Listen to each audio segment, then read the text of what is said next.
음식에 담긴 재미있는 과학 이야기를 듣는 푸드톡톡 시간입니다. 오늘도 이혜리 기자와 이야기 나눠보겠습니다. 안녕하세요. 네. 안녕하세요.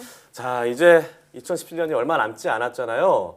이제 연말이다 보니까 뭐 송년회다, 술자리 굉장히 많아질 텐데 그래서 오늘은 술에 대한 이야기를 준비하셨다고요? 네, 맞습니다. 어쩜 이렇게 연말의 분위기는 매년 비슷할까요? 네. 뭐 올해도 친구들 모임부터 시작해서 직장 송년회까지 술자리 뭐 줄줄이 이어져 있는 분들 많으실 텐데요. 네, 맞아요. 연말이면 이렇게 술자리가 많아지는데 저처럼 술을 못 마시는 분들은 걱정도 더불어서 커지거든요. 그렇습니다. 그래서 오늘은 조금이라도 네. 현명하게 술을 마실 수 있는 방법에 대해서 소개해드리고자 하겠습니다. 그리고 네. 특히나 우리 오늘 맹앵커는 주의 깊게 들어주시면 좋을 것 같네요. 네, 귀를 쫑긋하고 듣겠습니다. 저는 알겠습니다. 정말 한 잔만 마셔도 얼굴이 빨개지거든요. 네, 네. 정말 많이 빨개지더라고요.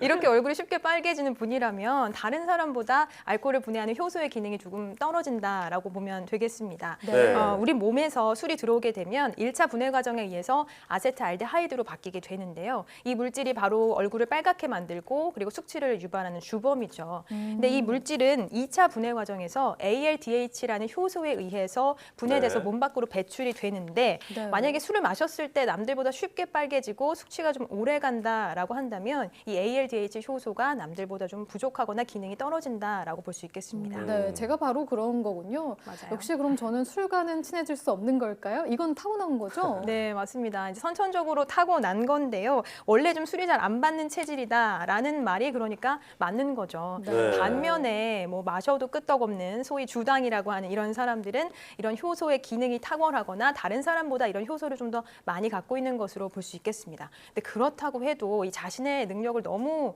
과신해서는 안 될 것 같아요. 웬커 과신하지 마세요. 아, 저도 안 그래도 요즘 많이 빨개져서 조절을 하고 있는데요. 네. 뭐 술 앞에 장사 없다 이런 말이 있잖아요. 그게 정말인가 봐요. 네, 맞습니다. 이제 이 효소가 이제 간에서 나오는 건데 간 기능이라고 하는 것은 술을 많이 마실수록 그리고 나이가 들수록 뭐 떨어지게 마련이니까요. 네, 그렇군요. 저는 이제 오늘부터 얼굴이 빨개지는 친구에게는 술을 권하지 않도록 하겠습니다. 아주 바람직하네요. 네. 그렇습니다. 술을 강권하는 문화는 반드시 좀 개선이 돼야 될 것 같은데요. 또 다른 속설에서 뭐 술을 많이 먹으면 는다, 마셔봐 네, 이렇게 맞아요. 얘기하는 경우도 있잖아요. 네, 그런데 네. 말씀드렸듯이 본인이 갖고 있는 이 타고난 이 분해 능력은 아무리 술을 많이 마신다고 해도 달라지지 않기 때문에 네. 이 말은 틀린 말이다라고 볼 수 있겠습니다. 아, 그래요? 저는 워낙 못 마셔서 그런 줄 알았거든요. 네. 늘지 않았나 싶었는데 아니었군요. 네, 실제로 뭐 늘었다기보다는 뇌의 일부가 술에 익숙해져서 내성이 생겼다라고 보면 되겠습니다. 네, 그렇군요. 역시 본인의 체질에 맞게 먹는 게 중요하겠어요. 네, 맞아요. 실제로 한국인 중에서 대다수가 많은 사람들이 꽤 이제 술을 못 마시는 체질인 경우가 많아요. 네. 최근 연구에서는 한국인의 약 40% 정도가 이 ALDH 효소가 부족한 것으로 나타났거든요. 또 이제 그러니까 한국인 다른 민족에 비해서 숙취도 좀 오래 가고 술을 잘 못 분해하는 것으로 볼 수 있겠죠. 그런데 우리나라가 다른 나라보다 뭔가 술 문화 같은 게 발달해 있는 것 같은데 뭔가 아이러니하네요. 네, 맞습니다. 외국인들이 뭐 우리나라 술 마시는 거 보면 네. 굉장히 뭐 깜짝 놀래곤 하잖아요. 네. 한국인이 체질적으로 술을 좀 잘 못 마셔서 음주 문화에서도 안주가 특히 발달하고 해장 문화가 좀 발달했다라는 추측이 나오기도 합니다. 네, 맞아요. 저희는 문화가 서로 따라주면서 마셔 하니까 이런 그죠. 많이 마시게 되는 분위기가 형성이 되는데 한국인이 선천적으로 술을 잘 못 마신다니 정말 아이러니하는데요. 더 적당히 술을 마시는 게 중요할 것 같다는 생각이 듭니다. 네, 맞습니다. 실제로 한국인의 이런 특성을 보여주는 최근의 연구 결과가 나왔거든요. 네. 결론은 한국인에게는 한 잔의 술도 위험하다라는 것이었습니다. 네. 관련 보도 잠시 보고 이어가겠습니다. 네, 흔히들 식사할 때 소주 한두 잔 정도 마시는 건 건강에 좋다고 생각하는데요. 소주 한두 잔의 가벼운 음주, 이른바 반주도 암 발생 위험을 높인다는 조사 결과가 나왔습니다. 소주 한 잔 미만으로 알코올 섭취량이 아주 적은 경우에도 식도암과 위암, 대장암 발생 위험은 높아지는 것으로 분석됐습니다. 소주 4잔 넘게 과음하는 사람은 술을 마시지 않는 사람보다 식도암 발생 위험은 3.1배, 위암은 1.2배, 대장암은 1.3배 높았습니다. 저도 이 보도가 기억이 나는데요. 그런데 어쩔 수 없이 술을 먹어야 하는 경우가 생기잖아요. 그렇죠. 이럴 때는 이왕이면 폭탄주보다는 한 종류의 술을 마실 것을 좀 권해드리고 싶네요. 그렇군요.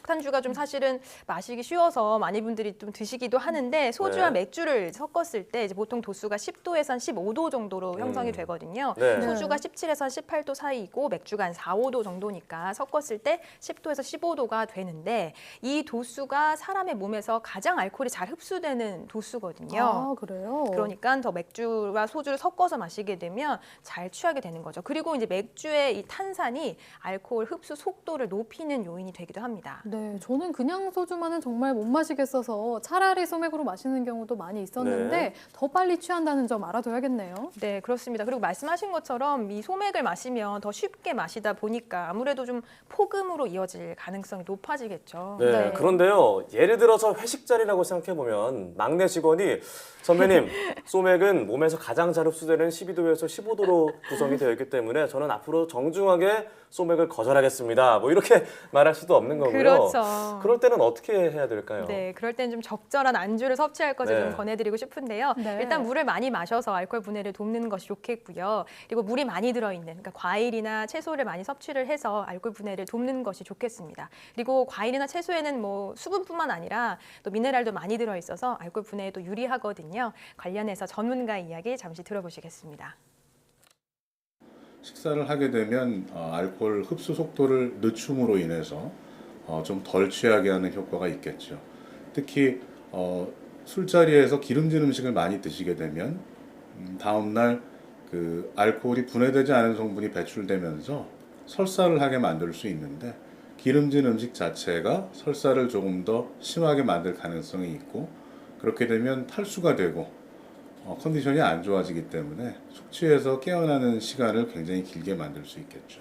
네, 그렇군요. 우리가 흔히 치맥이라고 하죠. 치킨에 맥주, 네. 그리고 삼겹살에 소주, 이렇게 기름진 음식과 술을 자주 먹게 되는데 사실상 그러면 이런 음식들과 술은 맞지 않는 건가요? 네, 그렇습니다. 뭐 기름진 음식뿐만 아니라 흔히 안주로 먹는 탕이나 찌개, 그러니까 맵고 짠 음식도 위장에 네. 부담을 주기 때문에 안주로는 좀 적절하지 않다라고 볼 수 있겠습니다. 네. 이왕이면 좀 고단백 식품, 뭐 두부라든지 생선, 기름기가 적은 고기를 먹는 것이 좋겠고요. 지난주에 얘기했던 이 숙취 해소에 도움이 되는 아스파라긴산을 네. 함유하고 있는 과메기도 좋을 것 같고요. 네, 또 네. 알코올 분해에 도움이 되는 타우린이 많이 들어있는 오. 오징어라든지 조개류를 드시는 것을 좀 추천하고 싶네요.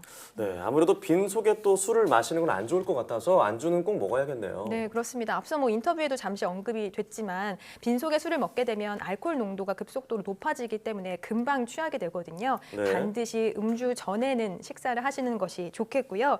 그리고 충분히 좀 음주를 하는 동안에 이런 적절한 안주들을 섭취를 해서 좀 천천히 좀 취하면서 즐기면서 드시는 게 좋을 것 같네요. 네, 저는 술을 많이 안 마시고 안주를 많이 마신다는 얘기를 들었거든요. 그런 핀잔을 좀 들었는데 이제 좀 당당하게 안주를 먹어야겠어요. 당당하게 많이 드세요. 맞습니다.